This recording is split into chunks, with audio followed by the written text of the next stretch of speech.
13 अप्रैल 1919 पंजाब का शहर अमृतसर। बैसाखी का दिन था। भीड़ थी, सामान्य सी हलचल थी, लेकिन सतह के नीचे तनाव था, अविश्वास था और एक साम्राज्य की बेचैनी थी।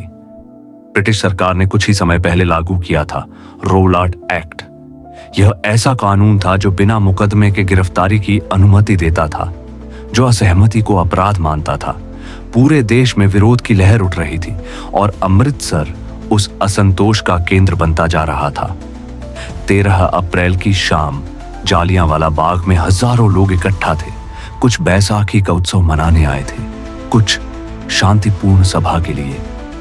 चारों ओर ऊंची दीवारें थीं और अंदर बाहर जाने का केवल एक संकरा रास्ता।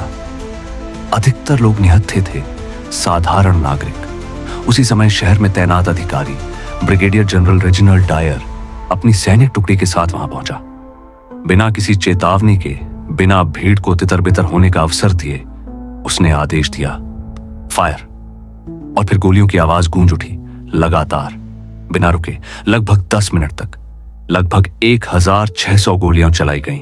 लोग भागने लगे, लेकिन निकलने का रास्ता सिर्फ एक था, और वह भी सैनिकों के नियंत्रण में। कुछ लोग दीवारें लांघने की कोशिश में गिर पड़े।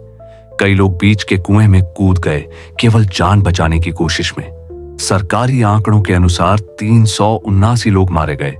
स्थानीय अनुमान 1000 से अधिक बताते हैं। सटीक संख्या आज भी इतिहास के धुंधले पन्नों में छिपी हुई है।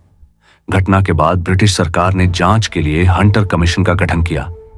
पूछताछ हुई, बयान लिए गए। डायर ने अपने निर्णय को आवश्यक बताया। उसके शब्दों में पश्चाताप नहीं था, बल्कि कठोर प्रशासनिक तर्क था।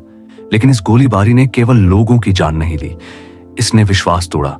इसने भारतीय स्वतंत्रता आंदोलन की दिशा बदल दी। जो आंदोलन पहले याचना और संवाद पर आधारित था, वह अब प्रतिरोध और संकल्प में बदलने लगा। जालियांवाला बाग एक स्थान भर नहीं रहा, वह शक्ति और जवाबदेही के बीच की खाई का प्रतीक बन गया। दीवारों पर आज भी गोलियों के निशान मौजूद हैं। वह कुआं अब एक मौन साक्षी की तरह खड़ा है। इतिहास में कई युद्ध हुए, कई निर्णय लिए गए, कई ऐसी घटनाएं हुई जिनकी पूरी सच्चाई कभी सामने नहीं आई। लेकिन जालियांवाला बाग की वह शाम एक स्थायी प्रश्न छोड़ गई। जब सत्ता भय से संचालित होती है, तो क्या न्याय संभव रह जाता है? उस दिन अमृतसर की बंद दीवारों के भीतर जो हुआ, उसने केवल एक शहर को नहीं, पूरे देश की चेतना को बदल दिया।